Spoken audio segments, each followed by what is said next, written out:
जय भारत के साथ स्वागत है आप सभी का आपके अपने news channel the CMM news 24/7 पर।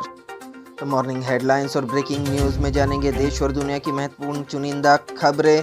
तो वीडियो के एंड तक बने रहिए ताकि आपकी कोई भी खबर मिस ना हो। जी हाँ दोस्तों, आज तारीख हो चुकी है 5 सितंबर 2021 और दिन हो चुका है रविवार। तो आज है 5 सितंबर शिक्षक दिवस, डॉक्टर सर्वपल्ली राधाकृष्णन का जन्मदिन। जी हाँ दोस्तों, आप सभी को CMM न्यूज़ की तरफ से हैप्पी टीचर्स डे। तो 5 सितंबर को ही क्यों शिक्षक दिवस मनाया जाता है, जानते हैं सर्वपल्ली राधाकृष्णन के बारे में और टीचर्स डे के बारे में कुछ बात करेंगे। तो भारत में शिक्षक दिवस का उत्सव आज 5 सितंबर को मनाया जा रहा है। इस दिन स्कूल और कॉलेजों में विभिन्न मनोरंजक कार्यक्रम भी आयोजित किए जाते हैं। हर वर्ष इस अवसर पर स्टूडेंट टीचर्स को शुभकामनाएं और गिफ्ट देकर सम्मानित करते हैं। और आज के दिन सबसे अच्छा कार्यक्रम अगर कोई होता है तो वो ये है कि स्कूल के स्टूडेंट्स शिक्षक दिन में पार्ट लेते हैं और वो खुद टीचर की भूमिका निभाते हैं आज के दिन। और टीचर्स लोग सारे के सारे अलग हो जाते हैं। आज के दिन वो दूसरे रूम में बैठते हैं, वो ऑब्जर्वेशन करते हैं अपने स्टूडेंट्स टीचर बनकर कैसे पढ़ाते हैं दूसरे बच्चों को। तो इसी के रिलेटेड ये खबर है। भारत में हर वर्ष हम 5 सितंबर को शिक्षक दिवस मनाते हैं। यह समारोह भारत के प्रथम उपराष्ट्रपति और दूसरे राष्ट्रपति डॉक्टर सर्वपल्ली राधाकृष्णन की जयंती का प्रतीक है। डॉक्टर राधाकृष्णन ने भारत की शिक्षा को आकार देने में महत्वपूर्ण भूमिका निभाई थी और बच्चों को स्कूलों में जाने और शिक्षा प्राप्त करने के लिए प्रेरित किया था। इस पहलू में योगदान देने के लिए शिक्षा को कई लोगों के लिए सुलभ बनाया था उन्होंने। और यही कारण है कि 5 सितंबर को उनकी जयंती पर शिक्षक दिवस मनाया जाता है। डॉक्टर सर्वपल्ली राधाकृष्णन का जन्म 5 सितंबर 1888 को हुआ था। वे एक विद्वान शिक्षक थे। उन्होंने अपने जीवन के 40 साल एक शिक्षक के रूप में भारत के भविष्य को बेहतर बनाने में लगाए। शिक्षक के रूप में उनके योगदान और बहुमूल्य कार्यों को याद करने के लिए हर वर्ष उनके जन्मदिन को शिक्षक दिवस के रूप में मनाया जाता है। आपको बता दें कि जब डॉक्टर राधाकृष्णन भारत के राष्ट्रपति बने तो कुछ मित्र और पूर्व छात्र उनसे मिलने आए। उन्होंने सर्वपल्ली राधाकृष्णन से उनका जन्मदिन भव्य तरीके से मनाने की अनुमति मांगी। इस पर डॉक्टर राधाकृष्णन ने कहा कि मेरे जन्मदिन को अलग तरीके से मनाने के बजाय यह 5 सितंबर को शिक्षकों द्वारा किए गए शिक्षा के क्षेत्र में कार्य समर्पण और उनकी लगन मेहनत को सम्मानित करते हुए मनाए तो मुझे अधिक खुशी होगी और गर्व होगा। इसके बाद से ही देश में 5 सितंबर को शिक्षक दिवस के रूप में मनाने की प्रथा शुरू हुई, जो आज तक जारी है। गुरु, शिक्षक, अध्यापक, टीचर, आचार्य, ये सभी शब्द उस व्यक्ति का वर्णन करते हैं जो सभी को ज्ञान देते हैं, शिक्षित करते हैं। इन शिक्षकों को सम्मानित करने और धन्यवाद देने के लिए एक दिन निर्धारित किया गया है जिसे शिक्षक दिवस के रूप में मनाया जाता है। शिक्षा केवल धन देने से ही प्राप्त नहीं होती, बल्कि अपने गुरु के प्रति आदर और सम्मान, विश्वास से ही ज्ञान की प्राप्ति की जाती है। तो आप सभी को 5 सितंबर यानी शिक्षक दिवस की बहुत बहुत शुभकामनाएं। बढ़ते अगली खबर की ओर। तो अगली खबर में है, देश में बढ़ रहा है संक्रमण। कोविड-19 के सक्रिय मामले 4 लाख के पार। केरल में कम नहीं हो रहे हैं मामले। देश में कोरोना संक्रमण के मामले लगातार बढ़ रहे हैं। सक्रिय मामले 4 लाख को पार कर गए हैं। पिछले 24 घंटों के दौरान सक्रिय मामलों में 5,903 की वृद्धि हुई है। इस दौरान देश भर में कुल 42,618 नए मामले मिले हैं, जिनमें से अकेले केरल से 29,322 केस है। इस दौरान 330 और लोगों की जान भी गई है। इसमें भी केरल में 131 मौतें शामिल है। ऐसा लग रहा है कि देश में कोरोना की तीसरी लहर का खतरा बढ़ गया है। देश में 5 राज्यों से कोरोना 82.03% नए मामले सामने आए हैं, जिसमें सबसे अधिक केरल से 69.8% केस है। तो ये कोरोना की अपडेट मैंने आपको दी है। बढ़ते अगली खबर की और। अगली खबर में है, टोक्यो पैरा ओलंपिक्स, नोएडा की DM सुहास को बैडमिंटन में सिल्वर मेडल से ही करना पड़ा संतोष। जी हाँ दोस्तों, पैरा ओलंपिक में हमारे खिलाड़ियों ने भारत का नाम काफी रोशन किया है। तो गौतम बुद्ध नगर के DM और भारतीय para shuttler Suhas L Yathiraj को टोक्यो पैरालंपिक्स गेम में बैडमिंटन के मेंस सिंगल SL4 फाइनल में हार के बाद सिल्वर मेडल से संतोष करना पड़ा है। फाइनल्स में फ्रांस से लुकास माजूर ने सुहास को 15-21, 21-17 और 21-15 से हराया। इसी के साथ टोक्यो पैरालंपिक में भारत की झोली में बैडमिंटन में दूसरा मेडल आ गया है। इससे पहले प्रमोद भगत ने बैडमिंटन के SL3 कैटेगरी में गोल्ड मेडल अपने नाम किया था। सुहास देश के पहले ऐसे डीएम हैं जिन्होंने पैरालंपिक गेम्स में मेडल अपने नाम किया है।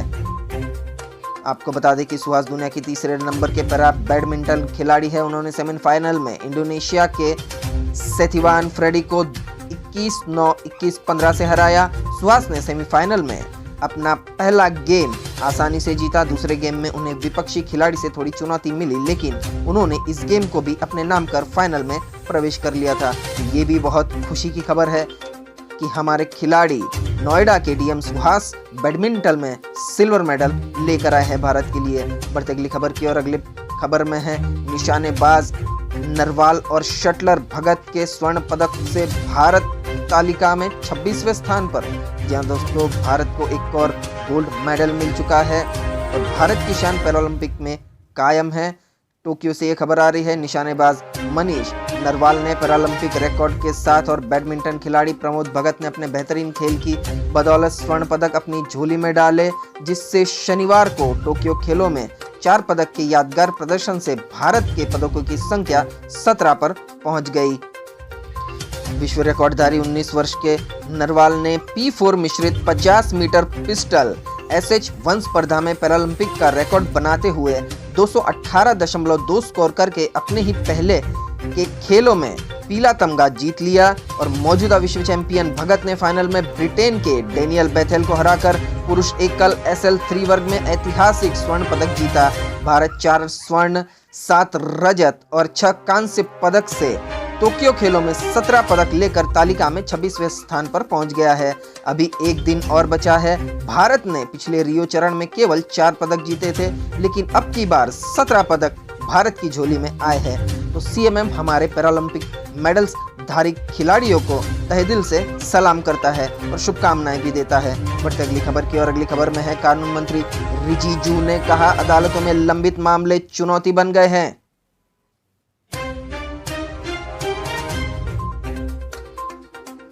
केंद्रीय कानून मंत्री किरेन रिजिजू ने शनिवार को कहा कि अदालतों में लंबित मामले एक चुनौती बन गए हैं और निचली अदालतों पर तत्परता से ध्यान देने की जरूरत है। रिजिजू ने कहा कि सरकार हमेशा न केवल न्यायपालिका की स्वतंत्रता सुनिश्चित करने की कोशिश करेगी, बल्कि इसे सहयोग और मजबूती भी प्रदान करेगी। भारत के प्रधान न्यायाधीश NV रमन को सम्मानित करने के लिए बार काउंसिल ऑफ इंडिया द्वारा आयोजित एक समारोह में कानून मंत्री ने कोविड-19 महामारी के चुनौतीपूर्ण समय के दौरान मिसाल कायम करते हुए कई मामलों पर सुनवाई और कई महत्वपूर्ण निर्णय लेने के लिए सर्वोच्च न्यायालय व न्यायपालिका की सराहना की है। बढ़ते अगले समाचार की और अगले समाचार में रामदास आठवले ने की एक बच्चा नीति की पैरवी, कहा हम दो हमारा एक।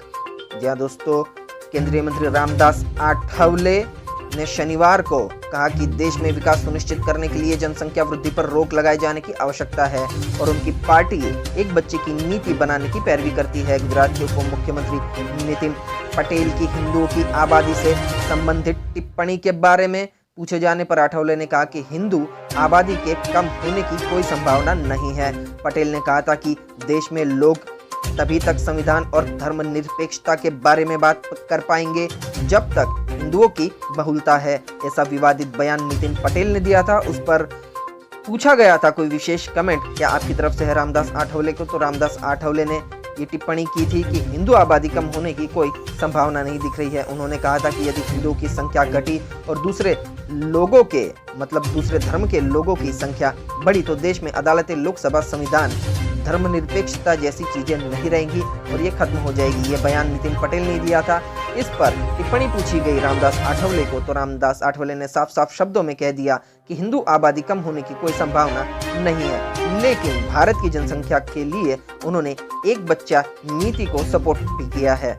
तो अगली खबर में है, कश्मीर को लोगों के एक जगह जमा होने पर पाबंदी जारी, मोबाइल और इंटरनेट सेवा फिर से हुई बंद। दोस्तों, कश्मीर में कर्फ्यू का माहौल नजर आ रहा है। अलगाववादी नेता सैयद अली शाह गिलानी के निधन के बाद कश्मीर घाटी के ज्यादातर हिस्सों में लोगों के एकत्रित होने पर पाबंदी लगा दी गई है। वहीं मोबाइल इंटरनेट सेवाएं शनिवार सुबह फिर बंद कर दी गई है।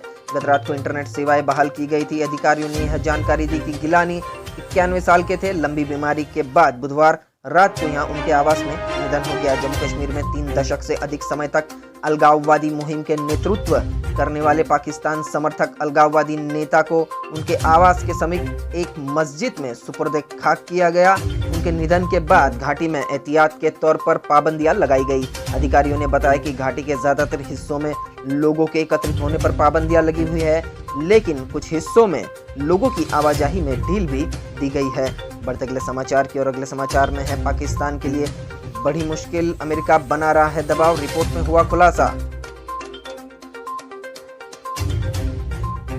अमेरिका के एक प्रमुख मीडिया संस्था को कुछ महत्वपूर्ण दस्तावेज मिले हैं, जिनसे ऐसे संकेत मिले हैं कि अमेरिका के राष्ट्रपति जो बाइडेन के प्रशासन अफगानिस्तान पर तालिबान के कब्जे के बाद पाकिस्तान पर इस्लामिक स्टेट, खुरासान और अलकायदा जैसे खतरनाक आतंकवादी संगठनों से निपटने में सहयोग करने का दबाव बना रहा है।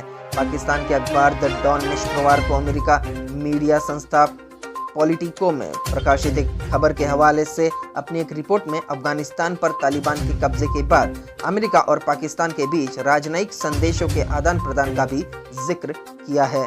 बढ़ते अगले समाचार की ओर। अगले समाचार में है कृषि कानूनों के विरोध में आज मुजफ्फरनगर में किसानों की महापंचायत, कई राज्यों से जुटेंगे किसान।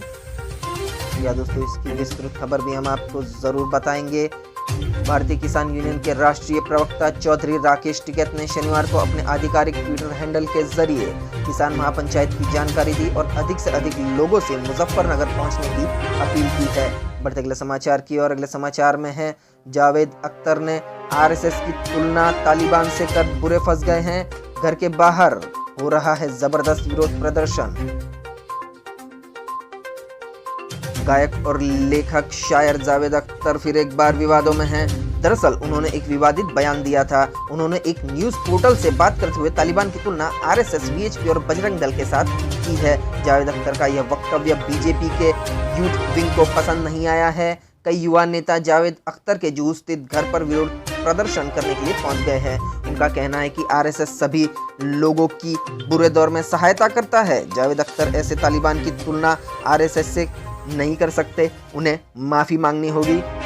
तो काफी पेट में दर्द हो रहा है बीजेपी के यूथ विंग में, क्योंकि जावेद अख्तर ने आरएसएस और विश्व हिंदू परिषद की तुलना तालिबान से की है। लेकिन सीएमएम न्यूज जावेद अख्तर की इस बात का समर्थन करता है, क्योंकि आए दिन भगवाधारी लोग काफी उत्पात मचाते दिखते हैं। गैर हिंदू मतलब कि मुसलमान और जातिगत हमले काफी करते रहते हैं, तो इनकी गतिविधियां तालिबान से तो कुछ कम नहीं है। इसी से रिलेटेड जावेद अख्तर ने ये बयान दिया था।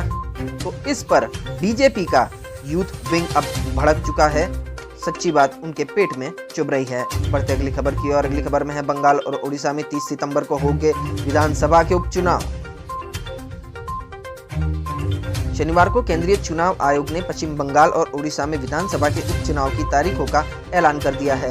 बंगाल और उड़ीसा में 30 सितंबर को उपचुनाव कराए जाएंगे, जबकि नतीजे 3 अक्टूबर को घोषित होंगे। बंगाल में ममता बनर्जी की पार्टी तृणमूल कांग्रेस चुनाव आयोग से लगातार चुनाव कराने की मांग कर रही है, लेकिन चुनाव आयोग कोरोना का हवाला देते हुए चुनाव को टाल रहा है। आपको बता दें कि ममता बनर्जी अपनी विधानसभा सीट पर हार चुकी है, लेकिन पार्टी जीती थी इसलिए वो सीएम है। बढ़ते अगली खबर की ओर। अगली खबर में है दिल्ली विधानसभा में मिली लाल किले से जोड़ने वाली 7 किलोमीटर लंबी सुरंग। यह दोस्तों दिल्ली विधानसभा में लाल किले से जोड़ने वाली 7 किलोमीटर लंबी सुरंग मिली है। दिल्ली विधानसभा के अध्यक्ष राम निवास गोयल ने बताया कि यह लाल किले से जुड़ती है। इसके इतिहास पर कोई स्पष्टता नहीं है, लेकिन इस सुरंग का इस्तेमाल ब्रिटिश प्रशासन द्वारा स्वतंत्रता सेनानियों को ट्रांसफर करने के लिए किया जाता रहा होगा, ताकि जनता के विरोध का सामना करना ना पड़े। दिल्ली विधानसभा के अध्यक्ष गोयल के अनुसार सुरंग को सुरक्षित कराया जाएगा, इसे ठीक कराया जाएगा। योजना ये है कि इसे और फांसी घर को 26 जनवरी और 15 अगस्त को जनता के लिए खोला जाए। अभी फिलहाल 23 मार्च बलिदान दिवस पर इसे विशेष व्यक्ति और मीडिया के लिए खोला जाएगा। इसी दिन विधानसभा परिषद में शहीद भगत सिंह, राजगुरु और सुखदेव की प्रतिमा भी लगाई जाएगी। तो दिल्ली विधानसभा में मिली लाल किले से जोड़ने वाली 7 किलोमीटर लंबी सुरंग के बारे में ये खबर थी। काफी दिलचस्प खबर है। बढ़ते अगली खबर की और। अगली खबर में है मुजफ्फरनगर में आज महापंचायत, किसान भाजपा सरकार के खिलाफ भरेंगे हुक्कार।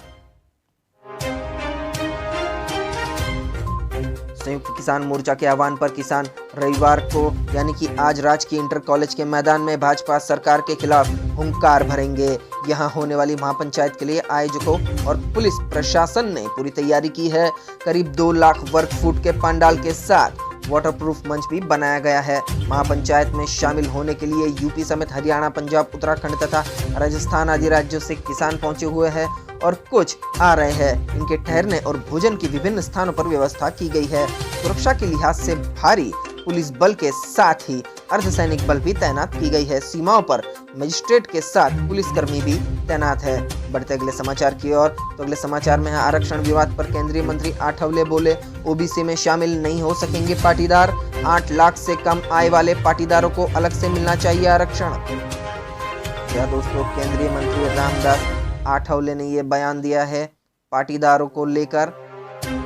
केंद्रीय सामाजिक और न्याय मामलों के मंत्री रामदास आठवले ने अहमदाबाद में प्रेस कॉन्फ्रेंस आयोजित कर पाटीदारों को आरक्षण मिलने संदर्भ में महत्वपूर्ण बयान दिया है। रामदास आठवले ने कहा कि गुजरात में पाटीदारों, महाराष्ट्र के मराठा और हरियाणा के राजपूतों के लिए अलग से कोटा बनाकर आरक्षण मिलना चाहिए। वे ओबीसी में शामिल नहीं हो सकते। 8 लाख से कम आय वाले पाटीदारों को आरक्षण मिलना चाहिए।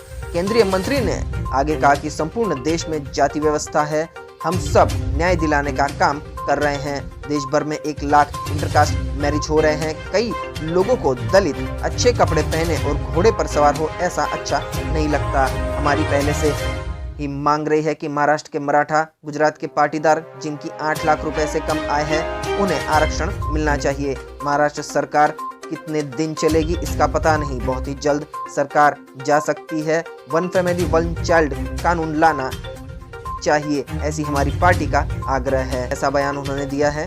बढ़ते अगली खबर की ओर, बोरीवली इलाके में एक 7 मंजिला इमारत में भीषण आग, एक फायरमैन हुआ घायल, दमकल की 6 गाड़ी आग बुझाने पहुंची। मुंबई से एक खबर आ रही है। मुंबई के भीड़ भाड़ वाले बोरीवली इलाके में एक इमारत में भीषण आग लगी है। दमकल की 6 गाड़ियां आग बुझाने के लिए पहुंची है। आग भीषण है, इसके लिए आसपास की फायर ब्रिगेड की टीम को भी अलर्ट पर रखा गया है। आग बुझाने का प्रयास कर रहा एक फायरमैन इसमें घायल हुआ है।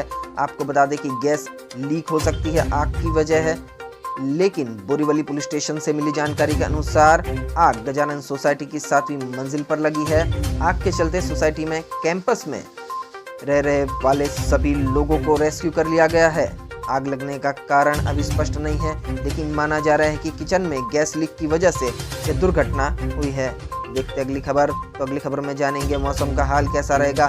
भारत के अगले 24 घंटे का मौसम का पूर्वानुमान। तो अगले 24 घंटों के दौरान अंडमान और निकोबार द्वीप समूह, तेलंगाना, आंध्र प्रदेश, मध्य प्रदेश, कोंकण, गोवा और तटीय कर्नाटक, विदर्भ, मराठवाड़ा, आंतरिक कर्नाटक में फिर से हल्की से मध्यम बारिश हो सकती है। हिमालय, पश्चिम बंगाल, सिक्किम, पूर्वोत्तर भारत, हिमाचल प्रदेश, उत्तराखंड, उत्तर प्रदेश, छत्तीसगढ़, पश्चिम बंगाल में 1 या 2 स्थानों पर तेज बारिश के साथ हल्की से मध्यम बारिश हो सकती है।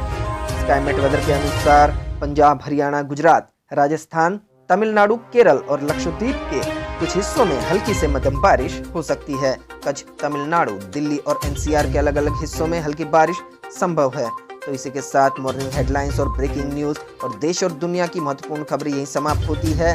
देश और दुनिया की ज्यादा महत्वपूर्ण खबरों के लिए सब्सक्राइब कीजिए द CMM न्यूज 24/7 को और बेल आइकन को भी प्रेस कर दीजिए, ताकि सबसे बड़ी खबरें आपके मोबाइल पर हर रोज मिल ही जाए। तो न्यूज अपडेट के साथ मिलते हैं कल। आपका दिन खुशनुमा रहे। Thank you, take care, good bye, जय भारत।